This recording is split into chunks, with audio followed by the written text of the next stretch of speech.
Hello আসসালামু আলাইকুম guys. তো কেমন আছেন আপনারা সবাই? কি অবস্থা আপনাদের? আশা করি ভালো আছেন, কারণ ভাই ভালো না থেকে উপায় নেই। ঠিক আছে, রিয়াল মাদ্রিদ আজকে যা কইরা দেখাইছে মাঠে ভাই, মানে অবিশ্বাস্য করা ভাই। মানে নতুন বছরে আজকেই প্রথম ম্যাচ ছিল 2026 সালের, 5-1 গোলের বড় জয় আমাদের উপহার দিছে, এবং এই ম্যাচটাই ছিল রিয়াল বেটিসের বিপক্ষে। তো আজকের ম্যাচটা জেতার কারণে রিয়াল মাদ্রিদের যে সবচেয়ে বেশি প্লাস পয়েন্ট সেটা হলো যে প্লেয়ারদের মেন্টালিটি আরও স্ট্রং হবে, শক্তিশালী হবে। তার কারণ হলো আমাদের নেক্সট ম্যাচ হলো অ্যাথলেটিকো মাদ্রিদের বিপক্ষে। এটা হলো স্প্যানিশ সুপার কাপের সেমিফাইনাল সম্ভবত।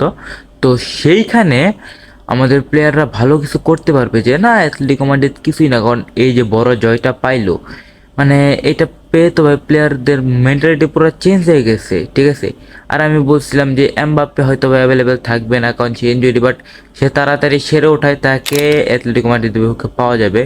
আর তাও সমস্যা নেই, আমি বলছিলাম মাদ্রিদের কোনো স্কোরার নেই, বাট এখন scorer is here, Gonzalo Garcia is here. আজকে মানে সুযোগ পেয়ে নতুন বছরে হ্যাটট্রিক করে দিল, প্রথম ম্যাচে হ্যাটট্রিক ভাই। কে বলছিল এর মধ্যে ভাই পারফেক্ট নাম্বার 9 প্লেয়ার নেই ভাই? হ্যাঁ ভাই, এইটা কি তাইলে ভাই? মানে কি বলবো, একটা হেডে গোল করছে, তারপরে একটা ডান পা দিয়ে একটা বাম পা দিয়ে পারফেক্ট হ্যাটট্রিক ভাই। এর মতো স্ট্রাইকারই তো মাদ্রিদের দরকার, এর ভাই সুযোগ দেওয়া হয় না।